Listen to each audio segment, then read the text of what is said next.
¿Cómo está, Zucca? Expectante, ¿cómo le va? Queda arriba, ¿no? La presentación. Bueno, tengo un amigo que tiene acciones posta. el documental, no, es muy amigable. Es una serie de capítulos que tiene una serie que se llama En Pocas Palabras. Ajá. Y que se dedica a hablar o desandar algunas cuestiones. Sí. Y le dedica un capítulo a la astrología, Ajá. en donde fusiona un poco Sí. alguna discusión entre la astronomía y la astrología. Ajá. Otrora la misma disciplina. Bien. Que conforme fue pasando el tiempo se fue modificando y se fueron separando, después que llegó el método científico, el método cartesiano, que de eso vamos a hablar más adelante. Pero el primero de los errores que hay, o la primera generalidad, es cuando se habla de horóscopo, ¿no? Ajá. Horóscopo en latín significa mirar la hora, es mirar el tiempo, pero a lo largo de los años ha ido cambiando. De hecho, la gente lee su horóscopo, algo que se ha hecho muy popular en los diarios, sobre todo en el ya entrado el siglo XVIII. Bueno, pero que da mucha popularidad. De hecho, la mayoría de la gente conoce su signo solar. MST están escribiendo el horóscopo. Su signo solar, digamos, ¿no? La mayoría de la gente no sabe que en una carta astral se analizan todos los astros. El Sol, la Luna, Mercurio, Claro. Venus, Marte, Júpiter, Saturno, etcétera, ¿no?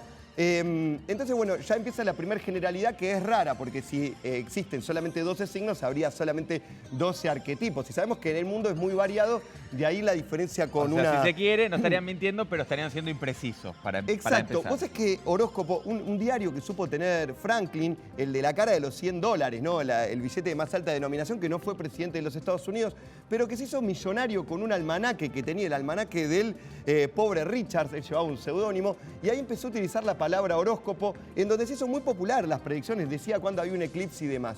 Horóscopo también es un término que sale de Claudio Ptolomeo en el siglo II. Teníamos unas imágenes de Ptolomeo que escribe el Tetrabiblos, uno de los libros más populares en la Roma precristiana. Fue muy popular, esto hizo que se haga muy popular la astrología, que sabía, en este cálculo era astrónomo, biólogo, astrólogo, físico, había una serie, era un polímata, ¿no? Como casi todos los de la época, en el que habló de la velocidad, la rotación de los astros y podía prever los eclipses y demás. Bueno, fue la primera generalización, pero había que leer, ¿no? Pasado de boca en boca quedaba como muy generalizado. En este caso, el documental habla del horóscopo como algo general y los astrólogos en general hacen una carta para cada uno y se analiza dónde está cada planeta, cada astro en un momento determinado, en un lugar determinado. Bueno, se habla siempre del 13º signo, también algo que habla del documental, que sería Ofiuco, que estaríamos en Ofiuco ahora, que sería entre el 30 de noviembre y el 18 de diciembre. Ajá. Pero hay una confusión acá que es de base. Los astrónomos utilizan las constelaciones reales, pero la astrología utiliza los signos. Signos que llevan el nombre de las constelaciones, pero que no son las constelaciones. En el plano zodiacal, o sea, el plano zodiacal, hay 88 constelaciones y se toman 12. Son las 12 en las cuales se ven el discurrir de todos los planetas en el sistema solar. Pero está lleno de constelaciones. Está Andrómeda, Orión, Cetus, etc. Está lleno. Se toman esas 12 que son las tradicionales. En el último tiempo, como el universo está en expansión, parecería que Ofiuco se estaría colocando entre Escorpio y Sagitario, pero para los astrólogos modernos no lo toman en cuenta porque no los hay signos, un tercer signo, digamos. un 13º, no lo habría. Un 13º.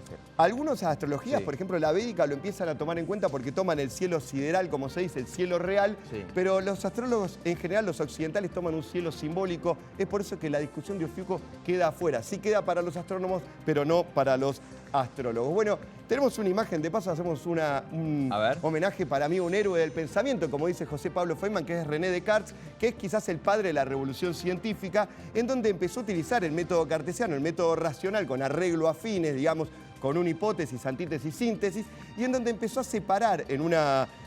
finalizando ya el medioevo, ¿no? En una Europa que empezaba a hacerse moderno,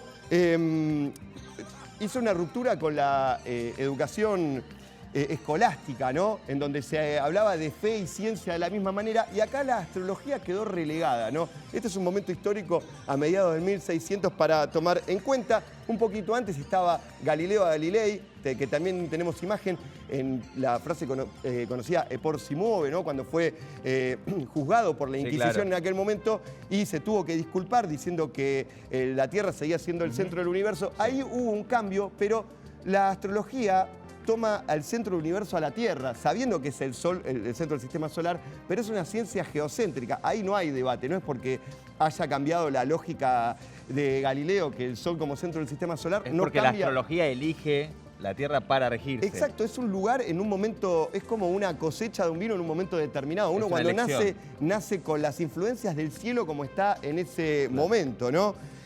Bueno, me tomé la libertad de ponerlo a Carl Sagan más acá.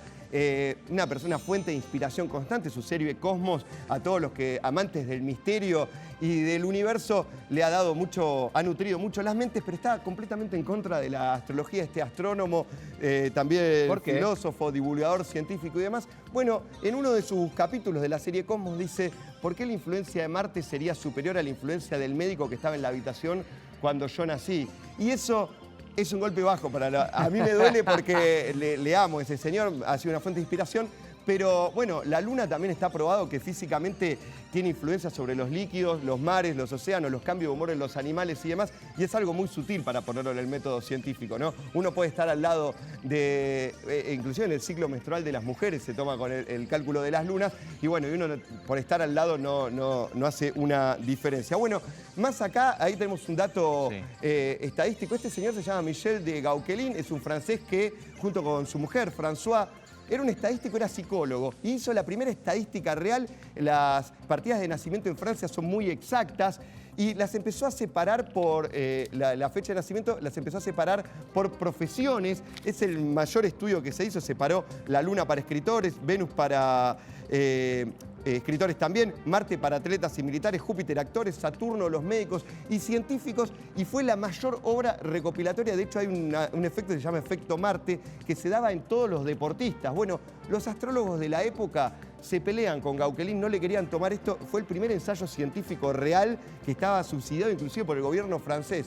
Una publicación de Bélgica que desmentía todos los estudios esotéricos, hace un examen a todos los deportistas de Bélgica y se duplica el resultado del efecto Marte. Cuestión que Gauquelin fue corrido y no se tomó como un experimento científico, algo que podría ser un punto para los astrólogos, ¿no? Ahí tenemos la foto y terminamos por último con Jung, que en todo, psiquiatra, discípulo de Freud, que entre todos sus estudios dijo que la astrología era el estudio más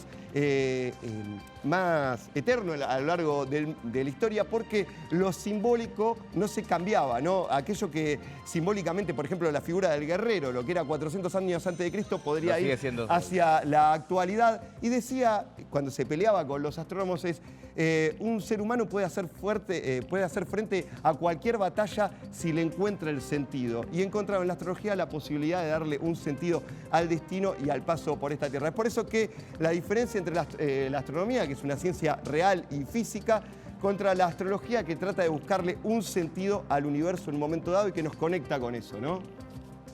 Gran debate. Vean el capítulo que es muy interesante. Espectacular entonces, atención. Ya están cayendo, atención las acciones. No, para nada. Impresionante. Gracias, Círculo visceral del COP. ¿En qué programa vas a ver semejante despliegue astrológico? Acá, con Hernán Villar. Pausa, llévatelo, seguimos en vivo como cada noche en el canal de la ciudad.